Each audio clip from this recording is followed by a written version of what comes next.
এরে মুমিন, ফেরেশতারা গরম মেজাজ নিয়ে কথাও বলবে না।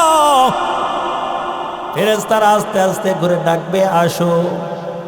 কবরের মধ্যে যত আরামে ঘুমাইছো তার চেয়ে সুন্দর শান্তির জায়গা হলো আল্লাহর জান্নাত। এরে আল্লাহর গোলাম, কত সুন্দর আল্লাহ জান্নাত বানাইলো। এই নামাজি দিনদার পরেজগার বান্দার জন্য জান্নাত বানাইলো, আর বেনামাজির জন্য জাহান্নাম। আজরাইল যখন বেনামাজির কাছে হাজির হয়ে যাবে, আজরাইলের পা থাকবে জমিনে, আজরাইলের মাথা থাকবে আসমানে, চক্ষু দিয়া আগুনের ঝিলকি বের হতে থাকবে। রে আল্লাহর গোলাম, ওই বেনামাজি নাফরমান যখন আজরাইলকে দেখবে, আল্লাহর বান্দা চেহারাটা ডানে ঘুরাবে, বামের দিকে ঘুরাবে, চেহারাটা লুকাইতে যাবে, কিন্তু যেদিকেই নজর দিবে আজরাইলকে দেখতে পাবে। এরে মুমিন, আস্তে আস্তে করে আজরাইল পায়ের কিনারায় হাজির হয়ে যাবে। পায়ের কিনারায় হাজির হওয়ার পর পায়ের রগগুলো টাস টাস করে ছিঁড়ে ফেলবে। এই পা দিয়া আর নাড়াচাড়া করতে পারবা না, হাতের রগগুলো টাস টাস করে ছিঁড়ে ফেলবে। হাত দিয়া আর নাড়াচাড়া করতে পারবা না, জবানের রগগুলো ছিঁড়ে ফেলবে। এই জবান দিয়া আর কথা বলতে পারবা না, চোখের রগগুলো ছিঁড়ে ফেলবে। এই চক্ষু দিয়া দুনিয়ার আপনজন আর তুমি তাকাইয়া দেখতে পারবা না। রে আল্লাহর গোলাম, আজরাইলকে যখন রুহুটা দেখবে, রুহুটা শরীরে প্রত্যেকটা জোড়ায় জোড়ায় যে লুকানোর চেষ্টা করবে। আজরাইল একটা ধমক দিয়া বলবে, ও নাফরমান রুহ, আজকে তুমি লুকাইতে পারবা না। আমি আজরাইলের হাত থেকে আজকে তুমি রক্ষা পাবা না। এই কথা বলার পর আজরাইল একটা থাবা মারবে, বান্দা রুহটা আজরাইল হাতের মধ্যে চলে আসবে। রুহটা নিয়ে আজরাইল আবার যখন উপরের দিকে চলে যাবে, প্রথম আসমানে যাওয়ার পর প্রথম আসমানের দরজা বন্ধ করে দিবে। আজরাইল আওয়াজ দেওয়া বলবে, আসমানে ফেরেশতার দল, প্রথম আসমানের দরজা খুলে দাও। কিন্তু প্রথম আসমানের দরজা খোলা হবে না। ফেরেশতারা ডাক দেওয়া বলবে, আজরাইল, তোমার জন্য আসমানের দরজা খোলা হবে না, কারণ কার নাপাক রূহ নিয়ে তুমি আসছো, এই রুহ দিয়া পচা দুর্গন্ধ বের হয়, এই রুহ নিয়ে আসমানে আসতে পারবা না। এরে আল্লাহর গোলাম, প্রথম আসমানের দরজা বন্ধ হয়ে যাবে। ওই মাইয়তকে গোসল করার পর যখন কবরের মধ্যে রাখা হবে, আজরাইল ওখান থেকে রুহটা এমন জোরে নিক্ষেপ করবে, রুহটা আবার মাইয়তের ভিতরে চলে আসবে। আল্লাহ তাআলা দুইজন ফেরেশতা পাঠাবেন। ফেরেশতারা ঈশা বলবে, মান রব্বুকা, তোমার রবকে, দিনের পরিচয় দাও, ধর্মের পরিচয় দাও। আল্লাহর বান্দা বলবে, লা আদরি, লা আদরি, লা আদরি, আমি কিছুই জানি না, কিছুই জানি না। আল্লাহ ডাক দিয়া বলবে, জাহান্নামের ফেরেশতার দল, এই বান্দার দুই পাশের মাটি দিয়া চাপ মারো। দুই পাশের মাটি যখন চাপ দিবি, এক পাশের হাড্ডিগুলো চুরমার হইয়া অন্য পাশে ঢুইকা যাবে। আমার আল্লাহ ডাক দেয়া বলবে, ফেরেশতার দল, এই বান্দার কবরের মধ্যে জাহান্নামের বিছানা বিছাইয়া দাও। এরে মুমিন, বেনামাজি নাফরমানের কবর জাহান্নামের একটা গর্ত হয়ে যাবে। আল্লাহ নবী বলেন, আল কবরু রাউদাতুম মিন রিয়াদিল জান্নাহ আও হুফরাতুম মিন হুফারিন নার। কয় কারো কবরটা হয়ে যাবে জান্নাতের বাগান, আর কারো কবরটা হয়ে যাবে একটা জাহান্নামের গর্ত। আমার আল্লাহ ডাক দেয়া বলবে, জাহান্নামের ফেরেশতার দল, কবরের সঙ্গে জাহান্নামের সঙ্গে রাস্তা বানাইয়া দাও। এর জাহান্নামের সাপগুলো ওই বান্দাকে দর্শন করতে থাকবে, জাহান্নামের আগুনে দাউ দাউ করে কবরের মধ্যে জ্বলবে। এরে যুবক, ও বুড়া বাবাজিরা, ও পর্দার আড়ালের মাগো, অন্ধকার কবরে আযাব কেউ সহ্য করতে পারবো না। তবে যারা মুত্তাকিন হয়ে যাবে, দুনিয়ার মধ্যে যারা কোরআনকে ভালোবাসবে, এই কোরআন যুবক ভেসে কবরে মাথার কিনারায় দাঁড়িয়ে যাবে। মুনকার নাকির মাথার থেকে চলে আসবে। এই কোরআন যুবক বেশে দাঁড়াবে। মুনকার নাকির যখন বলবে, মান রব্বুকা, তোমার রবকে, এই কোরআন আওয়াজ দেওয়া বলবে, তুমি কে? আজকে এই বান্দাকে আজকে তুমি প্রশ্ন করতে পারবা না। মুনকার নাকির বলবে, কে তুমি কবরে বাধা দাও? এই কোরআন বলবে, আমি হলাম কালামুল্লাহ, আমি হলাম আল্লাহর কালাম। দুনিয়ার জমিনের মধ্যে বান্দা আমাকে ভুলে নাই, কবরের মধ্যেও আমি বান্দাকে ভুলব না। দুনিয়ার জমিনের মধ্যে বান্দা আমাকে মহব্বত করেছে, কবরের মধ্যে আমি তার বন্ধু হয়ে গেলাম। ফেরেশতারা ডাক দেয়া বলবে, কতক্ষণ তুমি থাকবা? কোরআন বলবে, নাহনু আউলিয়াউকুম ফিল হায়াতিদ দুনিয়া ওয়া ফিল আখিরাহ ওয়ালাকুম ফিহা মা তাশতাহি আনফুসুকুম ওয়ালাকুম ফিহা মা তাদউন। এরে আল্লাহর বান্দা, কোরআন আওয়াজ দিয়া বলবে, দুনিয়ার জমিনের মধ্যে বান্দা আমাকে বন্ধু বানাইল, আজকে কবরের মধ্যে আমি বান্দাকে ভুলবো না, বরং যতক্ষণ পর্যন্ত বান্দাকে আমি জান্নাতের মধ্যে না ঢুকাইব, ততক্ষণ পর্যন্ত আমি কোরআন এই বান্দার বন্ধু হইয়া থাকব। এখন চিন্তা করেন, দুনিয়ায় কাকে বন্ধু বানাবে? আর আজকে আমাদের ঘরের থেকে কোরআন বিদায় করলাম, কোরআন মসজিদের বারান্দায় পাঠাই দিলাম, কোরআন মাদ্রাসায় পাঠাইয়া দিলাম। কি ব্যাপার? কেন আপনি কোরআন ঘরের মধ্যে থেকে বের করে দিলেন? হুজুর, কোরআন পড়ার মতন লোক নাই। এরে আল্লাহর বান্দা, আপনার কপাল বড় খারাপ, মুসলমান হইয়া ঘরে কোরআন তেলাওয়াত করার মতন লোক পাওয়া যায় না। এরে মুমিন বলে, কেন ঘরের থেকে কোরআন বের করলাম? কোরআন তেলাওয়াত করার লোক নাই। এরে আল্লাহর বান্দা, যারা বুড়া হয়ে গেছেন, যদিও কোরআন তেলাওয়াত করতে পারেন না, কোরআনকে বুকে জড়াইবেন, কোরআনকে মুখে চুম্বন করবেন, কোরআনটা খুইলা হাতের আঙুলটা আয়াতের মধ্যে টানতে থাকবেন, টানতে থাকবেন, আর দিলে দিলে বলবেন, আল্লাহ তুমি যা বলেছো সত্যই বলেছো।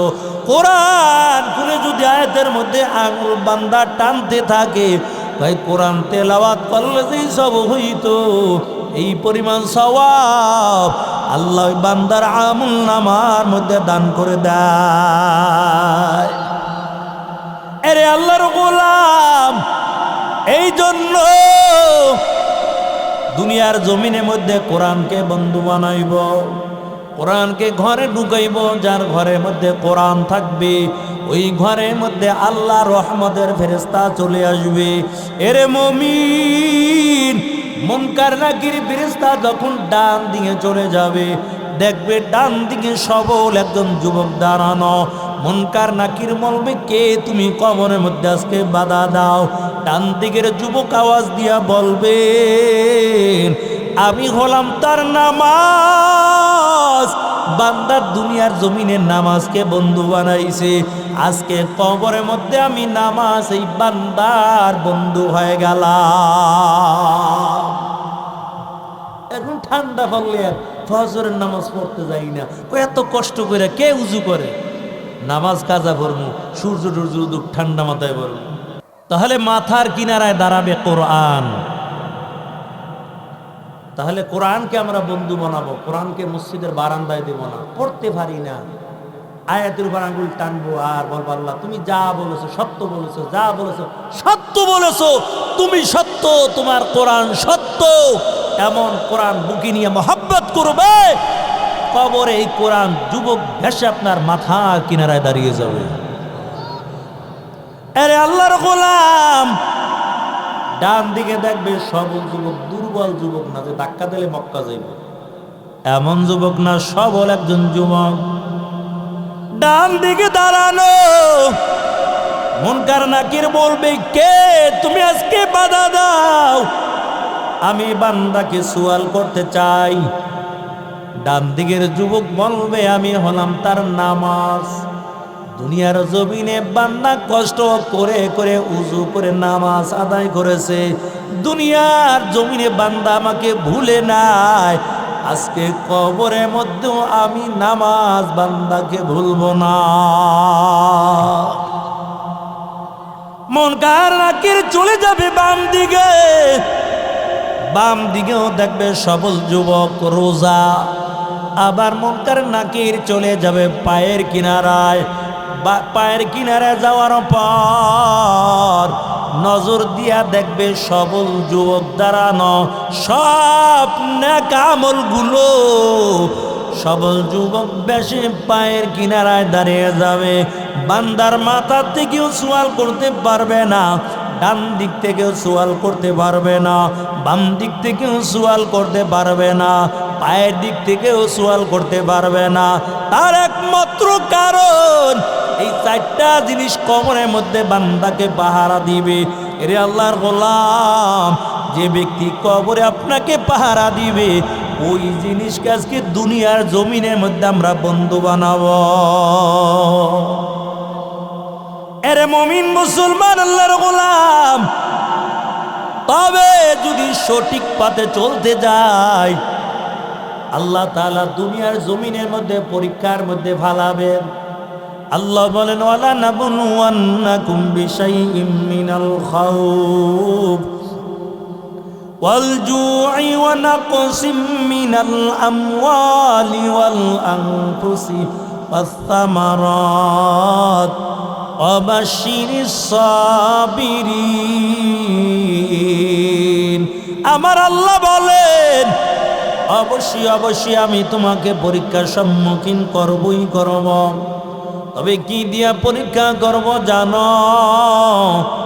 আল্লাহ বলেন, আমি ভয় দিয়া পরীক্ষা করব, অলজু ক্ষুধা দিয়া পরীক্ষা করব, তোমার ফল ফলাদিগুলো নষ্ট করে বারবার পরীক্ষা করব, তোমার সন্তানগুলো তোমার থেকে আলাদা করে পরীক্ষা করব।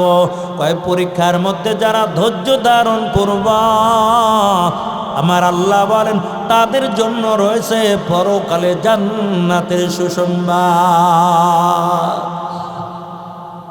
এরে আল্লাহর গোলাম, অথচ আমরা যখন মুসিবতের মধ্যে পড়ে যাই, সাহাবায়ে কেরাম মুসিবতে পড়লে আল্লাহর কুদরতি পায়ে সেজদা দিয়া সাহায্য চাইতো, আর আমরা মুসিবতে পড়লে বিড়ি টানি, বিড়ি একটা পর একটা টানি। কারণ টেনশন দূর করার লইগা। সুখে থাকলেও বিড়ি খায়, দুঃখে থাকলেও বিড়ি খায়, টেনশন থাকলেও বিড়ি খায়। যুবকের দল প্রেমে শাক খাইলেও বিড়ি টানে। কথা বলেন ঠিক কিনা? এরে আল্লাহর গোলাম, সমাজে দেখবেন কত মা বোনেরা ছোট্ট বাচ্চা যখন মারা যায় হাত দুইটা জমিনে থাপড়ায় আর গায়ে হাই রে আল্লাহ বুঝি আর কাউরে চোখে দেখলো না আমারে দেখলো আমার মুসিবত দিল অথচ আল্লাহ বলেন আমি মুসিবত দিয়া তোমাকে পরীক্ষা করব এই মুসিবত এমনও হতে পারে কিয়ামতের ময়দানে নাজাতের উসিলাও হয়ে যাইতে পারে কারণ এই ছোট্ট বালক সন্তান দুনিয়া থেকে বিদায় হওয়ার পর কিয়ামতের ময়দানে আল্লাহ ডাক দিয়া বলবি রে বান্দা যাও যাও আজকে আমি আল্লাহর জান্নাতের মধ্যে চলে যাও এই ছোট্ট বালক ডাক দিয়া বলবে আল্লাহ আমি তোমার জান্নাতে একা যাব না আমি আজকে কিয়ামতের ময়দানে আমি একটু আমার মা বাবাকে একটু দেখতে চাই আমার আল্লাহ একজন ফেরেশতাকে মায়ের সূরত দিয়া দাঁড় করাইয়া দিবে আর একজন ফেরেশতাকে বাবার সূরত দিয়া দাঁড় করাইয়া দিবে আল্লাহ বলবে রে বান্দা এটা তোমার মা এটা তোমার বাবা ওই ছোট্ট মাসুম সন্তান দৌড় দিয়া যায় মায়ের গলাটা জড়াইয়া ধরবে আবার মনটা বেজার করে মায়ের গলাটা ছেড়ে দিবে আবার দৌড়াইয়া বাবার গলা ধরবে মনটা বেজার করে বাবার গলা ছেড়ে দিবে আল্লাহ ডাক দিয়া বলবে এরে বান্দা কেন তোমার মনটা মলিন দেখা যায় এই ছোট্ট মাসুম সন্তান ডেকে ডেকে বলবে আল্লাহ এটা আমার মা না এটা আমার বাবাও না আমার আল্লাহ ডাক দিয়া বলবে এরে বান্দা কেমন করে বুঝলা এটা তোমার মা না এটা তোমার বাবা না ওই ছোট্ট মাসুম সন্তান ডাক দিয়া বলবে আল্লাহ আমি যখন ছোটবেলা আমার মায়ের কোলটা খানি করে চলে আসলাম ও দর মালিক আমার প্রতি আমার মায়ের এত ভালোবাসা ছিল আমার মা সইতে পারে না আমার অকালের মৃত্যু আমার মা ধৈর্য ধারণ করতে পারে না আমার মায়ের কলিজাটা জ্বলে পুড়ে সারকার হয়ে গেছে আমি যখন আমার মায়ের গলাটা ধরলাম আর নাকটা যখন আমার মায়ের বুকে লাগাইলাম কই এই নাক দিয়া আমার মায়ের কলিজা পোড়া গন্ধ ভাই না আমি যখন আমার বাবার গলাটা ধরলাম নাকটা যখন আমার বাবার বুকের মধ্যে লাগাইলাম এই নাক দিয়া আমার বাবার কলিজা পোড়া গন্ধ ভাই না যার কারণে বুঝলাম এটা আমার মা না এটা আমার বাবাও না ও দয়ার আল্লাহ তুমি আমার আসল মা বাবাকে হাজির করে দাও আল্লাহ তাআলা ফেরেশতাকে ডেকে ডেকে বলবি ও ফেরেশতার দল এই বান্দার আসল মা বাবাকে হাজির করে দাও আসল মা বাবাকে যখন কিয়ামতের ময়দানে দাঁড় করানো হবে এই ছোট্ট সন্তান আল্লাহর কাছে সুপারিশ করিয়া মা বাবাকে নিয়ে আল্লাহর জান্নাতের মধ্যে চলে যাবে এই জন্য মুসিবত আসলে তখন ধৈর্য ধারণ করব আল্লাহ বলেন খাউফ আমি ভয় দিয়া পরীক্ষা করব অলজু আল্লাহ বলেন আমি ক্ষুধা দিয়া পরীক্ষা করব এরে আল্লাহর গোলাম আল্লাহ তাআলা বলে তোমার ফল ফলাদি নষ্ট করে তার মান পরীক্ষা করব আইয়ুব নবীকে আল্লাহ তাআলা পরীক্ষার সম্মুখীন করলেন ভাই কেমন পরীক্ষার মধ্যে ফলাইলো আইয়ুব নবীর ক্ষমতার অভাব ছিল না আইয়ুব নবীর সম্পদের অভাব ছিল না ইবলিসে ডাক দিয়া আল্লাহ তুমি আইয়ুবকে মাল দিয়েছো এই জন্য আইয়ুব নবী তোমার ইবাদত বন্দেগী করে আমার আল্লাহ ডাক দিয়া বলে ইবলিস না আমার আইয়ুব মালের পাগল না সম্পদের পাগল না আমার আইয়ুব একমাত্র আমি আল্লাহর জন্য বড় পাগল